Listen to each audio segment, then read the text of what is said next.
ನಾವು ಎಫೆಸ ಪತ್ರಿಕೆಯಲ್ಲಿ ಅನೇಕ ಸತ್ಯಗಳನ್ನು ನಾವು ಆಲೋಚನೆ ಮಾಡ್ತಾ ಬಂದಿದ್ದೇವೆ, ಧ್ಯಾನಿಸ್ತಾ ಬಂದಿದ್ದೇವೆ. ಈ ವಾಕ್ಯಗಳನ್ನು ನಾವು ಕೇಳುವಾಗ ನಾವು ಈ ಲೋಕದಲ್ಲಿ ಹೇಗೆ ಜೀವಿಸಬೇಕು, ನಡ್ಕೊಳ್ಬೇಕು, ಇಲ್ಲಿ ಪೌಲನು ಸರಿಯಾದಂಥ ಒಂದು ಅಸ್ತಿವಾರವನ್ನು ಹಾಕಿ ಅಲ್ಲಿ ದೇವಜನರ ಈ ಭೂಲೋಕದಲ್ಲಿ ನಮ್ಮ ನಡಾವಳಿಕೆ ಎಲ್ಲದರಲ್ಲಿ ನಾವು ಯೋಗ್ಯರಾಗಿರಬೇಕು. ಅದಕ್ಕೋಸ್ಕರ ನೋಡಿ 4ನೇ ಅಧ್ಯಾಯದಲ್ಲಿ ಒಂದು ಮಾತನ್ನು ಬರೀತಾನೆ. ಏನಂತ ಹೇಳಿದ್ರೆ, ಈ ಪ್ರಾರಂಭದಲ್ಲಿ ಎಫೆಸ ಪತ್ರಿಕೆ 4ನೇ ಅಧ್ಯಾಯ ಓದ್ರಿಯಲ್ಲಿ 1ನೇ ವಚನ, ನೀವು ದೇವರಿಂದ ಕರೆಯಲ್ಪಟ್ಟವರಾದ ಕಾರಣ, ಅಂದರೆ ದೇವರು ನಿಮ್ಮನ್ನು ಆರಿಸಿಕೊಂಡಿದ್ದಾನೆ, ಕರೆದಿದ್ದಾನೆ, ಪಾಪದಿಂದ ಬಿಡಿಸಿರಬೇಕಾದರೆ ಯೋಗ್ಯರಾಗಿ ನಡೆದುಕೊಳ್ಳಬೇಕೆಂದು ಕರ್ತನ ಸೇವೆಯಲ್ಲಿ ಸರಿಯವನಾದ ನಾನು ನಿಮ್ಮನ್ನು ಪ್ರಬೋಧಿಸ್ತೇನೆ. ಅಂದರೆ ಎಷ್ಟರ ಮಟ್ಟಿಗೆ ಆತನು ಈ ಎಫೆಸ ಸಭೆಯವರನ್ನು ಪ್ರೋತ್ಸಾಹಿಸಿ ಬಲಪಡಿಸಿ ಅವರನ್ನು ಸರಿಯಾದ ಮಾರ್ಗದಲ್ಲಿ ನಡೆಯುವಂತೆ, ದೇವರಿಗೆ ಸಮರ್ಪಕವಾದ ಜೀವಿತವನ್ನು ಈ ಲೋಕದಲ್ಲಿ ಜೀವಿಸುವಂತೆ ಅವರನ್ನು ಪ್ರೋತ್ಸಾಹಿಸುವ ಸಂಗತಿ. ಅದರ ಬಗ್ಗೆ ನಾವು ನೋಡಬೇಕಾದ ಈಗಾಗಲೇ ನಾವು 2 ವಿಷಯಗಳನ್ನು ಆಲೋಚನೆ ಮಾಡಿದ್ದೇವೆ. ನೀವು ಸುಳ್ಳಾಡುವುದನ್ನು ಬಿಟ್ಟು ಬಿಡಬೇಕು. ಹಳೆಯ ಸ್ವಭಾವಗಳು ನಿಮ್ಮ ಜೀವಿತದಲ್ಲಿ ಹಳೆಯ ಸಂಗತಿ ಒಂದು ವೇಳೆ ತೆಗೆದಾಕ್ರಿ, ಅದನ್ನು ಸಾಯಿಸ್ರಿ ಎಂಬುದಾಗಿ ಹೇಳ್ತಿದ್ದಾನೆ. 2ನೇದಾಗಿ ಕಳೆದ ಸಾರಿ ನಾವು ಆಲೋಚನೆ ಮಾಡಿದ್ದು, ಕೋಪ ಮಾಡಬೇಕಾದರೂ ಪಾಪ ಮಾಡಬೇಡ್ರಿ. ಕೋಪದಾದರೆ ನಾವೆಲ್ಲ ಯಾವ ವಿಷಯದಲ್ಲಿ ಕಂಟ್ರೋಲ್ ಆಗಿರಬೇಕು. ನಾವು ನಮ್ಮ ಸ್ವಾರ್ಥ ಸಂಗತಿ ಅಲ್ಲ, ನಮ್ಮ ಶರೀರ ಸಂಗತಿಗಳಲ್ಲ. ನಾವು ಪವಿತ್ರಾತ್ಮ ನಮ್ಮಲ್ಲಿರುವಾಗ ಪವಿತ್ರಾತ್ಮನಿಂದ ಆಳಲ್ಪಟ್ಟಂಥ ಜೀವಿತ, ಪವಿತ್ರಾತ್ಮನಿಗೆ ಅಧೀನರಾಗಿ ನಡ್ಕೊಳ್ಳಬೇಕಾದಂಥ ಸಂಗತಿ ಇರುವುದಾದರೆ ಯಾವುದೇ ನನ್ನ ಹಳೆಯ ಸ್ವಭಾವಗಳು ಅದು ಏನು ಮಾಡ್ತದೆ, ಡಾಮಿನೇಟ್ ಮಾಡುವುದಕ್ಕೆ ಅಥವಾ ಅಧಿಕಾರ ನಡೆಸುವ ಸಾಧ್ಯತೆ ಇಲ್ಲ.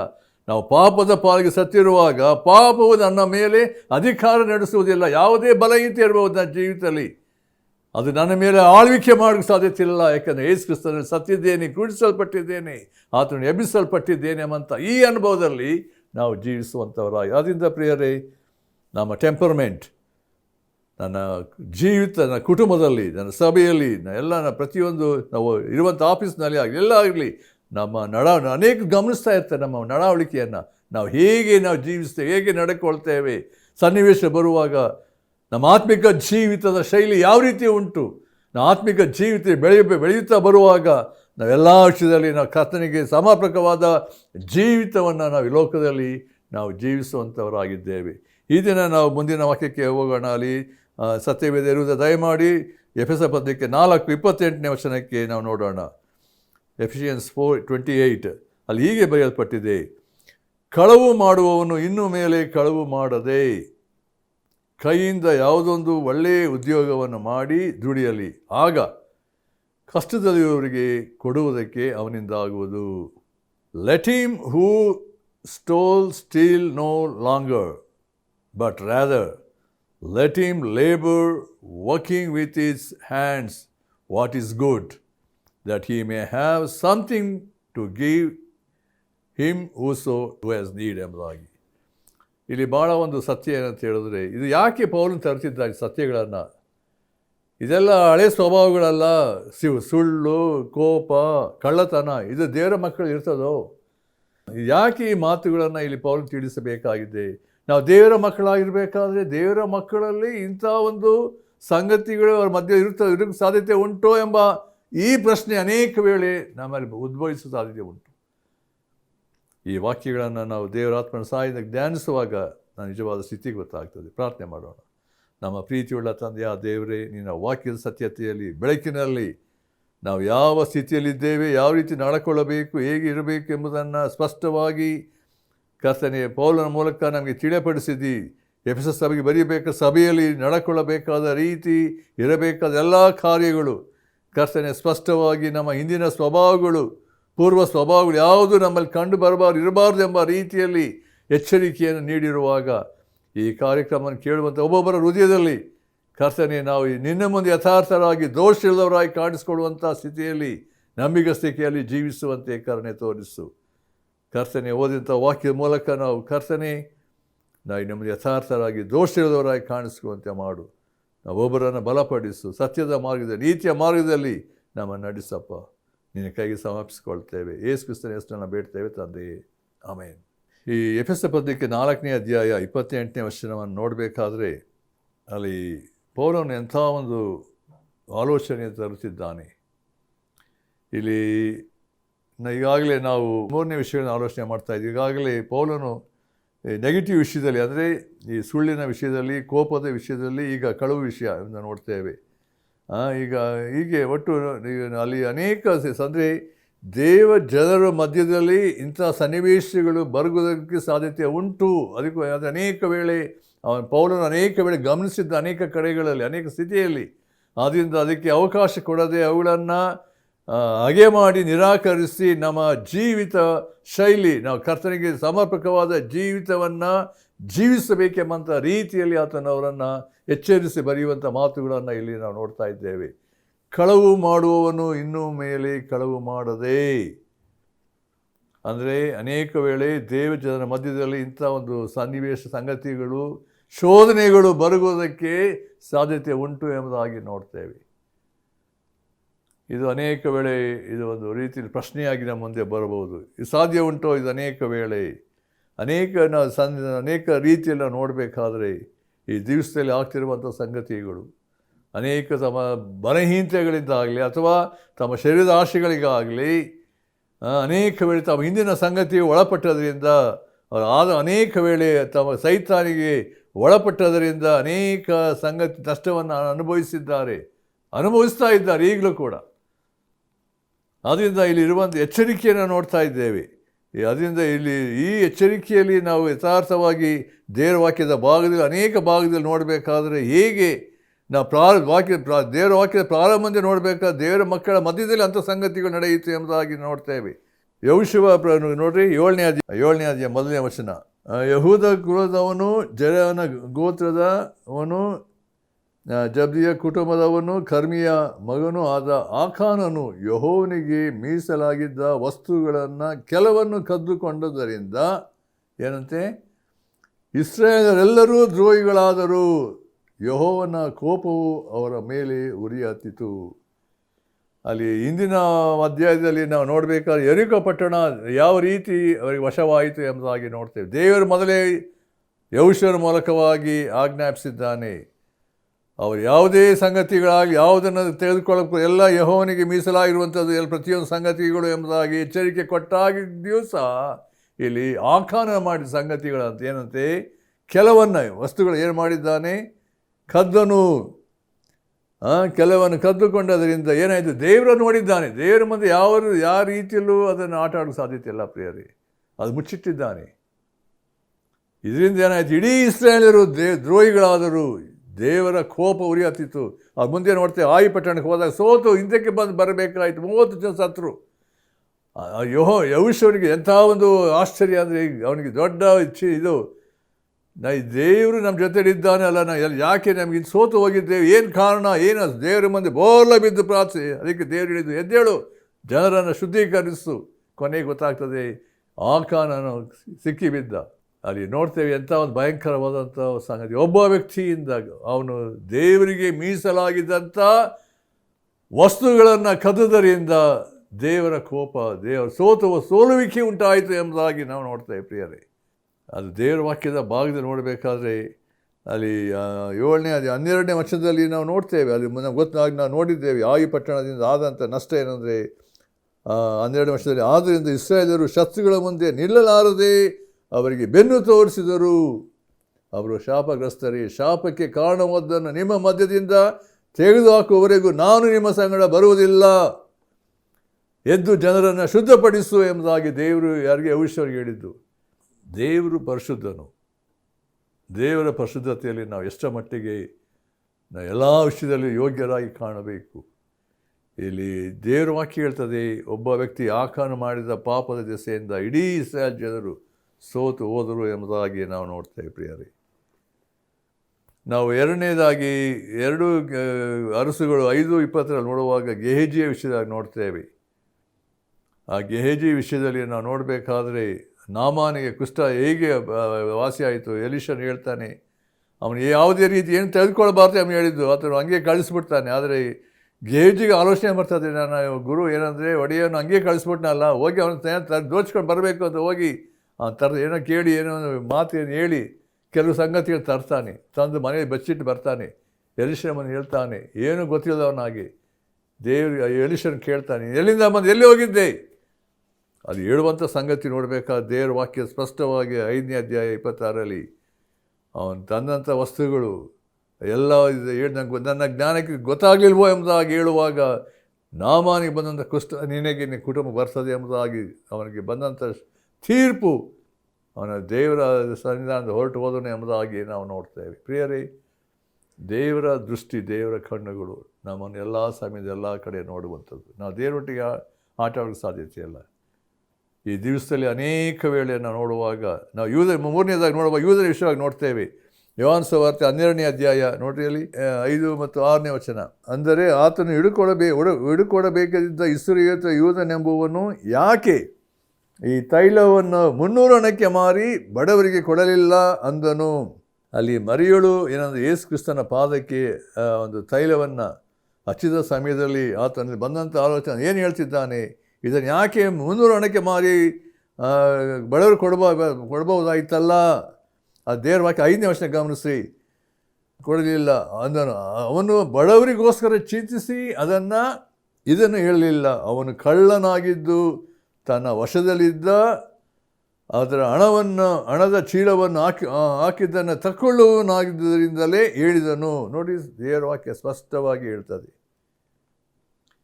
ಯೂದನು ಎಂಥ ವ್ಯಕ್ತಿಯಾಗಿದ್ದ, ಯೇಸು ಕ್ರಿಸ್ತರ ಜೊತೆ 3.5 ವರ್ಷಗಳ ಕಾಲ ಇದ್ದರೂ ಕೂಡ ಆತನಲ್ಲಿ ಯಾವ ಪರಿವರ್ತನೆ ಆಗಲಿಲ್ಲ. ಅವನು ಕಳ್ಳನಾಗಿದ್ದು ಅವನು ಒಬ್ಬ ಖಜಾಂಚಿಯಾಗಿದ್ದ. ಅಷ್ಟೇ ಅಲ್ಲ, ಅಲ್ಲಿ ಏನಂದರೆ ಮರಿಯಳು ಎಷ್ಟರ ಮಟ್ಟಿಗೆ ಅವಳು ಕೂಡಿಸಿಟ್ಟಂಥ ಹಣ ಒಂದು ವೇಳೆ ಇಡೀ ಒಂದು ವರ್ಷದ ವೇಜಸ್ ಎಂಬುದಾಗಿ ಹೇಳ್ತಾರೆ. ಅದು ಅಮೂಲ್ಯ ಜಟಾಂಶ ತೈಲ ಯೇಸು ಕ್ರಿಸ್ತನ ಪಾದಕ್ಕೆ ಹಚ್ಚಿದಂಥ ರೀತಿ. ಅದು ಎಂಥದ್ದು 3ನೇ ವರ್ಷ ನೋಡ್ತೇವೆ. ಬಹು ಬೆಲೆಯುಳ್ಳ ಜಟಮಾಂಸಿ ತೈಲವನ್ನು ಒಂದು ಸೇರಷ್ಟು ತಂದು ಯೇಸುವಿನ ಪಾದಕ್ಕೆ ಹಚ್ಚಿ ತನ್ನ ತಲೆ ಕೂದಲಿಂದ ಆತನ ಪಾದಗಳನ್ನು ಒರೆಸಿದಳು. ಎಂಥ ಒಂದು ಆರಾಧನೆ, ಎಂಥ ಒಂದು ಸನ್ಮಾನ ಯೇಸು ಕ್ರಿಸ್ತನ ಯಾಕೆ ಮಾಡಿದ್ದು. ಆದರೆ ಯೂದನಲ್ಲಿ ಬಂದಂಥ ಸನ್ಮಾನ ಇಲ್ಲ. ಕಳ್ಳನಾಗಿ ಆ ಹಣವನ್ನು ಮಾರಿ ಬರೀ ಅವನ ಆಲೋಚನೆ ಬರೀ ಹಣದ ವಿಷಯದಲ್ಲಿ ಇತ್ತು ಎಂಬುದಾಗಿ ನಾವು ನೋಡ್ತೇವೆ.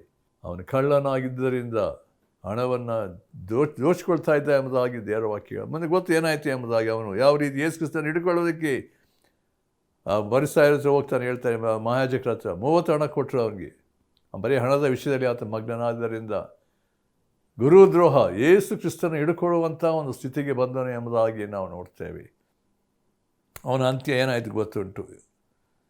ಆದರೆ ದೇವರ ವಾಕ್ಯದ ನಮಗೆ ಎಚ್ಚರಿಕೆ ಕೊಡುವಂಥದ್ದು ಏನಂತ ಹೇಳಿದ್ರೆ, ನಾವು ಯಾವುದೇ ರೀತಿಯಲ್ಲಿ ದೇವರ ಸಮ್ಮುಖದಲ್ಲಿ ದೇವರು ನಮಗೆ ಕೊಟ್ಟಂಥ ಜವಾಬ್ದಾರಿಕೆ, ಯಾವುದೇ ಹಣ ಇರ್ಬೋದು, ನಮಗೆ ಯಾವುದೇ ವಿಷಯದಲ್ಲೇ ಆಗಲಿ, ಒಂದು ಕುಟುಂಬದಲ್ಲಿ ಆಗಿರ್ಬೋದು, ಸಭೆಯಲ್ಲಿರ್ಬೋದು, ಆಫೀಸ್ನಲ್ಲಿ ಇರ್ಬೋದು, ಯಾವುದೇ ಸ್ಥಿತಿ ಇರ್ಬೋದು, ದೇವರು ನನ್ನ ವರ್ಷಕ್ಕೆ ಏನೇನು ಕೊಟ್ಟಿದ್ದಾನೆ ಅದರಲ್ಲಿ ನಂಬಿಗಸ್ತರಾಗಿ ನಾವು ಕಾರ್ಯಗಳನ್ನು ನಿರ್ವಹಿಸಬೇಕಾದಂಥ ಜವಾಬ್ದಾರಿಕೆ ನಮ್ಮದು ಉಂಟು ಎಂಬುದಾಗಿ. ಆ ಮನೆವಾರ್ತೆಯ ಕೆಲಸ ದೇವರು ನಮಗೆ ಕೊಟ್ಟಿರಬೇಕಾದ್ರೆ ಇದು ಮನುಷ್ಯರಿಗಲ್ಲ, ಬೇರೆಯವ್ರಿಗಲ್ಲ, ಕರ್ತರಿಗಾಗಿ ನಾನು ಮಾಡುತ್ತೇನೆ ಅಂತ ಪ್ರಜ್ಞೆ ಯಾವಾಗ ನಮ್ಮಲ್ಲಿರುವುದಿಲ್ಲವೋ ಅನೇಕ ವೇಳೆ ಮೋಸದ ಸಂಗತಿಗಳಿಗೆ, ಇಲ್ಲಿ ಯೂದನ ಮಾಡಿದಂಥ ರೀತಿಯಲ್ಲಿ ಈ ದಿವಸ ಅನೇಕ ಸಭೆಗಳಲ್ಲಿ ಆಗ್ತಿರುವ ಸಂಗತಿಗಳು, ಅನೇಕ ಆಫೀಸ್ಗಳಲ್ಲಿ ಆಗುವ ಸಂಗತಿಗಳು, ಮೋಸ ಸಂಗತಿಗಳು, ಹಣದ ಸಂಗತಿಗಳಲ್ಲಿ ವಂಚಿಸುವ ಸಂಗತಿ, ಸುಳ್ಳಾದ ಲೆಕ್ಕಗಳನ್ನು ಕೊಟ್ಟು ಸುಳ್ಳುವಾದ ಸಂಗತಿಗಳನ್ನು, ಮೋಸದ ಸಂಗತಿಗಳು, ಕಾರ್ಯಗಳು ಎಲ್ಲ ಕಡೆ ನಡೆಯುವಂಥ ಸಾಧ್ಯತೆ ಉಂಟು. ಆದರೆ ಒಂದು ದಿನ ಬರ್ತದೆ, ದೇವರೆಲ್ಲ ಲೆಕ್ಕವನ್ನು ಕೇಳುವಂಥ ದಿವಸ ಉಂಟು. ದೇವರ ಮುಂದೆ ನೋಡ್ರಿ ಯಾವುದೇ ಸಾಧ್ಯತೆ ಇಲ್ಲ. ದೇವರ ದೃಷ್ಟಿ ಪ್ರತಿಯೊಬ್ಬ ವ್ಯಕ್ತಿಯ ಮೇಲೆ ಅದು ಉಂಟು ಎಂಬುದನ್ನು ನಾವು ನೋಡ್ತೇವೆ. ಅದಕ್ಕೋಸ್ಕರ ದೇವರ ವಾಕ್ಯ ಹೇಳ್ತದೆ, ನಾವು ಪೇತ್ರ ಪತ್ರಿಕೆಯಲ್ಲಿ ನಾವು 1 ಪೇತ್ರ 4:15 ಹೀಗೆ ಉಂಟು. ಏನಂತ ಹೇಳಿದ್ರೆ, ನಿಮ್ಮಲ್ಲಿ ಯಾವನಾದರೂ ಕೊಲೆಗಾರನು, ಕಳ್ಳನು, ನೋಡ್ರಿ, ದುಷ್ಟನು, ಪರ ಕಾರ್ಯಗಳಲ್ಲಿ ತಲೆ ಹಾಕುವವನು ಆಗಿದ್ದು ಶಿಕ್ಷಾ ಪಾತ್ರನಾಗಬಾರದು. ಆದರೆ ಕ್ರೈಸ್ತನಾಗಿ ಬಾಧೆಪಟ್ಟರೆ ಅವನು ನಾಚಿಕೆ ಪಡದೆ ಆ ಹೆಸರಿನಿಂದಲೇ ದೇವರನ್ನು ಘನಪಡಿಸಲಿ. ಅಲ್ಲಿ ಒಂದು ಮಾತು ಹೀಗೆ ಬರೆಯಲ್ಪಟ್ಟಿದೆ, ನಿಮ್ಮಲ್ಲಿ ಯಾವನಾದರೂ ಕೊಲೆಗಾರನು, ಕಳ್ಳನು, ದುಷ್ಟನು ನಿಮ್ಮಲ್ಲಿ ಇರಕೂಡದು, ಯಾಕೆಂದರೆ ಇರುವುದಾದರೆ ಶಿಕ್ಷಾ ಪಾತ್ರನಾಗ್ತಾನೆ, ಅದಾಗಬಾರ್ದು ಎಂಬಂಥ ರೀತಿಯಲ್ಲಿ ದೇವರ ವಾಕ್ಯ ನಾವು ನೋಡ್ತೇವೆ. ನಾವು ಸೈತಾನ ಬಗ್ಗೆ ನಾವು ನೋಡ್ತೇವೆ, ಆತನ ಕಳ್ಳನು ಎಂಬುದಾಗಿ ಯೋಹಾನ ಸುವಾರ್ತೆ 10ನೇ ಅಧ್ಯಾಯ 10ನೇ ವರ್ಷದಲ್ಲಿ ನೋಡ್ತೇವೆ. ಕಳ್ಳನು ಏನಂತೆ, ಕದ್ದುಕೊಳ್ಳುವುದಕ್ಕೂ ಕೊಯ್ಯುವುದಕ್ಕೂ ಹಾಳು ಮಾಡುವುದಕ್ಕೂ ಬರುತ್ತಾನೆ ಹೊರತು ಮತ್ತಾವುದಕ್ಕೂ ಬರುವುದಿಲ್ಲ. ನಾನಾದರೂ ಅವುಗಳಿಗೆ ಜೀವವು ಇರಬೇಕೆಂತಲೂ ಅದು ಸಮೃದ್ಧಿಯಾಗಿರಬೇಕೆಂತಲೂ ಬಂದೆನು. ಇಲ್ಲಿ ಯೇಸು ಕ್ರಿಸ್ತನು ಅಲ್ಲಿ ಅನೇಕರ ವಿಷಯವಾಗಿ ತನಗಿಂತ ಮುಂಚೆ ಬಂದಂಥ ಅನೇಕರ ವಿಷಯವಾಗಿ ಆತ ಹೇಳಬೇಕಾದರೆ ಎಂತೆಂಥ ಸ್ಥಿತಿ ಸನ್ನಿವೇಶಗಳಿತ್ತು ಎಂಬುದನ್ನು ಅಲ್ಲಿ ದೇವರ ವಾಕ್ಯ ನಮಗೆ ನಾವು ನೋಡ್ತೇವೆ. ಆದರೆ ದೇವರ ವಾಕ್ಯದ ಒಂದು ಸಂಗತಿ ಏನಂದರೆ 2 ತೆಸಲೋನಿಕ ಪತ್ರಿಕೆ ನೋಡಿ 3 ಮತ್ತು 8ನೇ ವಚನದಲ್ಲಿ ಒಂದು ಮಾತು, ನಾವು ನಿಮ್ಮಲ್ಲಿ ಅಕ್ರಮವಾಗಿ ನಡೆಯಲಿಲ್ಲ, ನಾವು ಹಣ ಕೊಡದೆ ಯಾರ ಬಳಿಯಲ್ಲಿಯೂ ಊಟ ಮಾಡಲಿಲ್ಲ, ನಿಮ್ಮಲ್ಲಿ ಒಬ್ಬರಿಗೂ ಭಾರವಾಗಬಾರದೆಂದು ಹಗಲಿರುಳು ಕಷ್ಟದಿಂದಲೂ ಪ್ರಯಾಸದಿಂದಲೂ ದುಡಿದು ಜೀವನ ಮಾಡಿಕೊಂಡೆವು. ನಿಮ್ಮಿಂದ ಪೋಷಣೆ ಹೊಂದುವುದಕ್ಕೆ ನಮಗೆ ಹಕ್ಕಿಲ್ಲವೆಂದು ಹಾಗೆ ಮಾಡಲಿಲ್ಲ, ನೀವು ನಮ್ಮನ್ನು ಅನುಸರಿಸುವುದಕ್ಕಾಗಿ ನಿಮಗೆ ಮಾದರಿಯಾಗಿ ಇರೋಣವೆಂದೇ ಮಾಡಿದೆವು. 10ನೇ ವಚನ ಗಮನಿಸ್ರಿ. ಇದಲ್ಲದೆ ನಾವು ನಿಮ್ಮ ಸಂಗಡಿದ್ದಾಗ ಕೆಲಸ ಮಾಡಲಲ್ಲದವನು ಊಟ ಮಾಡಬಾರದೆಂದು ನಿಮಗೆ ಆಜ್ಞಾಪಿಸಿದನಷ್ಟೇ. ಆದರೆ ನಿಮ್ಮಲ್ಲಿ ಕೆಲವರು ಯಾವ ಕೆಲಸವನ್ನು ಮಾಡದೆ ಇತರರ ಕೆಲಸದಲ್ಲಿ ಮಾತ್ರ ತಲೆ ಹಾಕಿ ಅಕ್ರಮವಾಗಿ ನಡೆಯುತ್ತಾರೆಂದು ವರ್ತಮಾನ ಕೇಳಿದ್ದೇನೆ.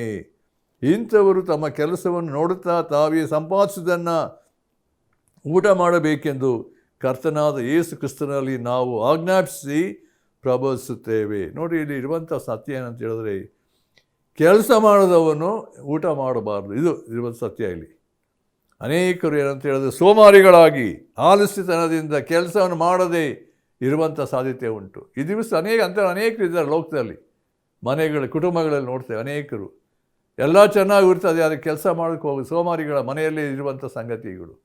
ಆದರೆ ದೇವರ ವಾಕ್ಯದ ಬೋಧನೆ ಸಂಗತಿಗಳು, ದೇವರು ನಮ್ಮನ್ನು ಯಾಕೆ ಲೋಕದಲ್ಲಿ ಇಟ್ಟಿದ್ದಾನೆ, ಕರೆದಿದ್ದಾನೆ, ದೇವರ ಆಲೋಚನೆ ಉದ್ದೇಶಗಳು, ನಾವು ಮಾಡಬೇಕಾದ ಕಾರ್ಯಗಳನ್ನು ನಾವು ಸರಿಯಾದ ರೀತಿಯಲ್ಲಿ ನಾವು ಡಿಸಿಪ್ಲಿನ್ ಶಿಸ್ತಿನಲ್ಲಿ ಮಾಡದೆ ಹೋದರೆ ನಾವು ತಪ್ಪಿಗಸ್ತರಾಗಿ ದೇವರ ಮುಂದೆ ಲೆಕ್ಕ ಕೊಡಬೇಕಾದ ಸ್ಥಿತಿ ಉಂಟು ಎಂಬುದಾಗಿ ನೋಡ್ತೇವೆ. ಕೆಲಸ ಮಾಡೋದನ್ನು ಊಟ ಮಾಡಿಕೊಡದೆ ದೇವರ ವಾಕ್ಯದ ಒಂದು ಎಚ್ಚರಿಕೆ ನೋಡ್ತೇವೆ ಇಲ್ಲಿ.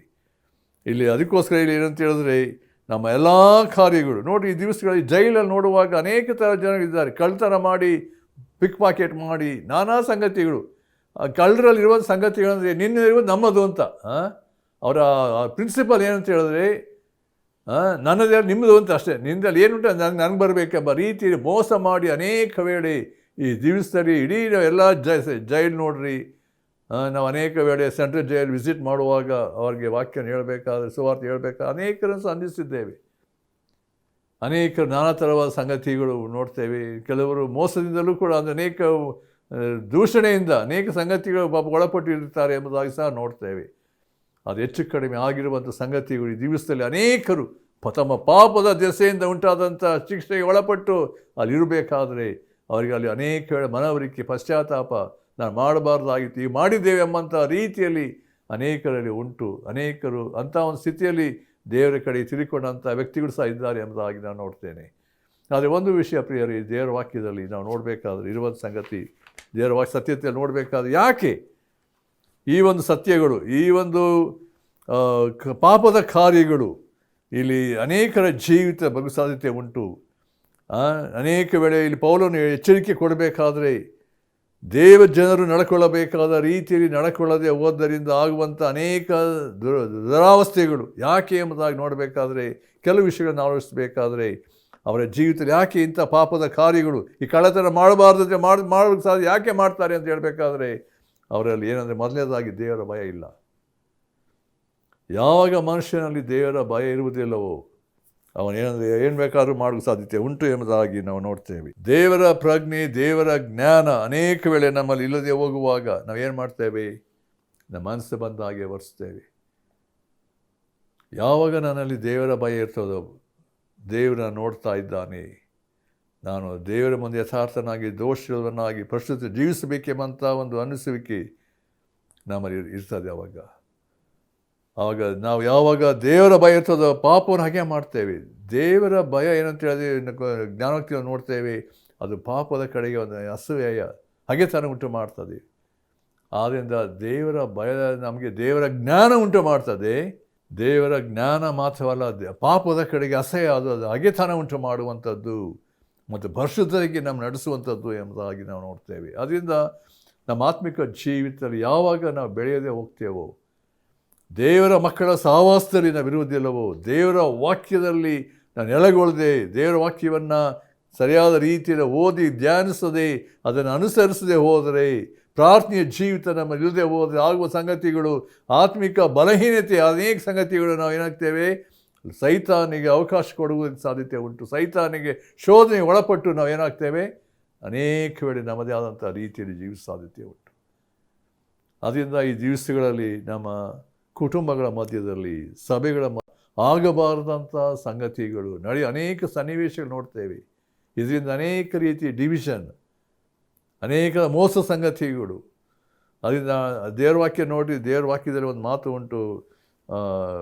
ಪೌಲನೇ ಅದನ್ನು ಬರೀಬೇಕಾದ್ರೆ, ತಿಮೋತಿಗೆ ಬರೀಬೇಕಾದ್ರೆ ಒಂದು ಮಾತನ್ನು 6ನೇ ಅಧ್ಯಾಯ 10ನೇ ವಚನದಲ್ಲಿ ನಾವು ನೋಡ್ತೇವೆ. ಏನಂದರೆ, ಹಣದಾಸೆಯು ಸಕಲ ವಿಧವಾದ ಕೆಟ್ಟತನಕ್ಕೆ ಮೂಲವಾಗಿದೆ. ಕೆಲವರು ಅದಕ್ಕಾಗಿ ಏನಂತೆ ಆತುರಪಟ್ಟು ಅದರಿಂದ ಕ್ರಿಸ್ತ ನಂಬಿಕೆಯನ್ನು ಬಿಟ್ಟು ಅಲೆದಾಡಿ ಅನೇಕ ವೇದನೆಗಳಿಂದ ತಮ್ಮನ್ನು ತೀರಿಸಿಕೊಳ್ಳುತ್ತಾರೆ ಎಂಬುದಾಗಿ.